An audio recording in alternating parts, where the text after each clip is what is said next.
stuff. All right, guys, here's the latest. Mel Kiper's newest NFL mock draft is out, and there are a couple of interesting trades he has in the first round. The mock has the Patriots trading up to the 10th spot from the Cowboys with New England, taking quarterback Justin Fields.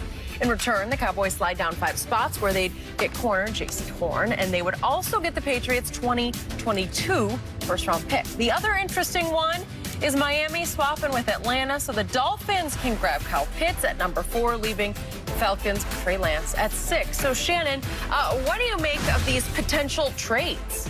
Well, I really love it for Miami because the best way to ensure your young quarterback has success is to give him as many weapons as you possibly can. Yep.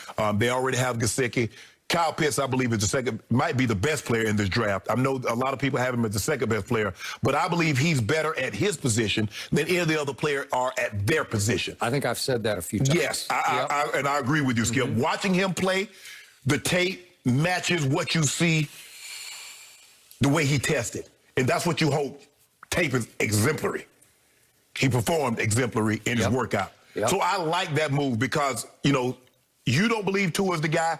I want to see him with weapons and see what he can do. And I think that's what Brian Flores want to do. They want to give him as many.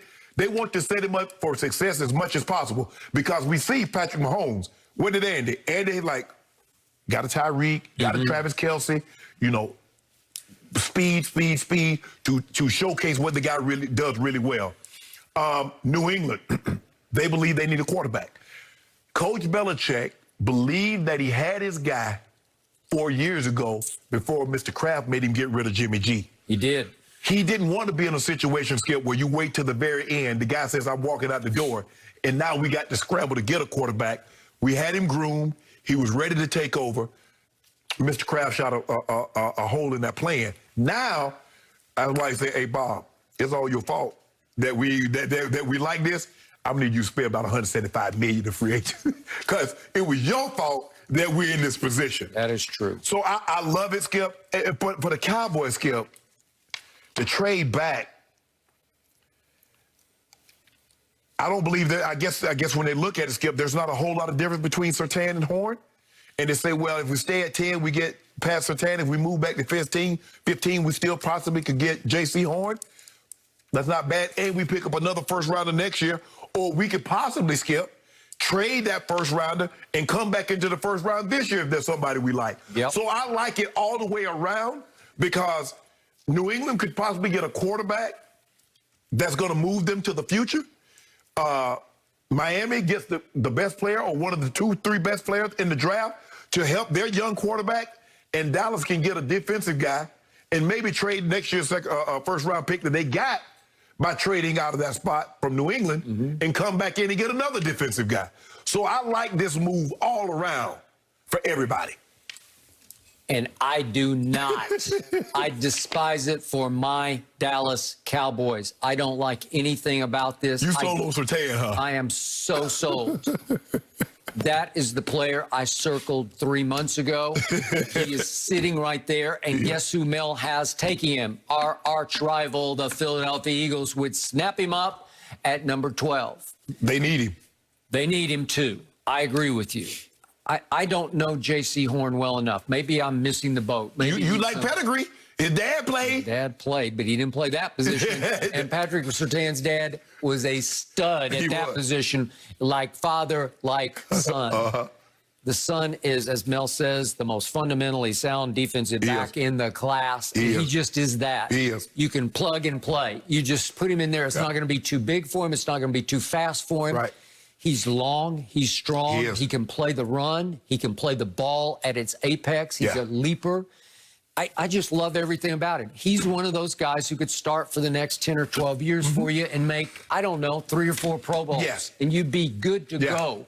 You'd have the bookend Alabama corners. Trevon Diggs, who showed me flashes of brilliance last year. Well, Skip, you got to think about it now. Marlon Humphrey. His dad played, was a running back. You see how Marlon transitioned, so J.C. Horn might be. I don't know. I didn't watch enough. I see the highlights. He's another long corner. He is. And he's a man corner, and I get that. But as Mel points out, the knock on Horn is that he had only 2 career interceptions. Well, maybe they weren't throwing at him. Hawk? Maybe they weren't throwing at him.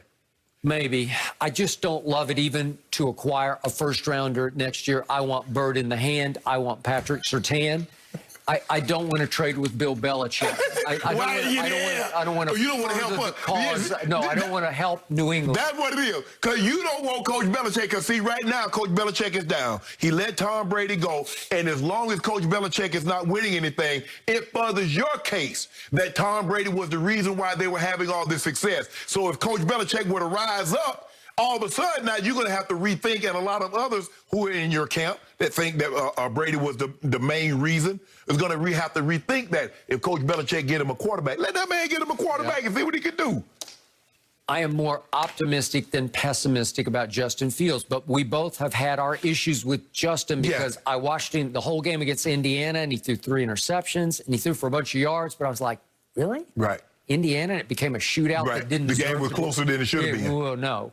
And then I watched Big Ten Championship against Northwestern. I know Northwestern was a live dog because they came in just chomping at the bit, and they played the hell out of Ohio State in the championship game, and Justin Fields had a long, hard day in that game. He was he's pretty average. But you say Coach Belichick don't know what he's doing in the draft, so why you care if you'll trade up with him? He probably messed it up anyway. Want Patrick Surtain. I don't want to take second helping of J.C. Horn. That's what it would feel like to me. Well, Brady was the eighth helping. I especially don't want to leave him to Philadelphia, and then he's going to come back and haunt me for the next 10 or 12 years. What helping was Brady? What helping? Yeah. He was 6th round pick. He had to be like 15, 16. Did Bill Belichick have anything to do with that choice? Not really. Yeah, Coach Belichick. That's Coach Belichick. The scout talked him, and he's like, okay, I'll take a flyer. That's Coach Belichick. Take a flyer. When do you know somebody talk Coach Belichick into doing anything? I don't know. I'm not going to give him any credit. Exactly. You don't want the man to get on his feet. The man down. The team the first year. The man down, Skip. Okay, so I get what you're talking about. Listen, Kyle Pitts is transcendent. Yeah. He is a life changer. He is freakishly gifted. He is Megatron at tight end. And then I don't know what you even call him. He's not really a tight end anymore. Right. He's whatever you want him to be. And if Tua can play, he'll make Tua go. You want this to happen because guess what?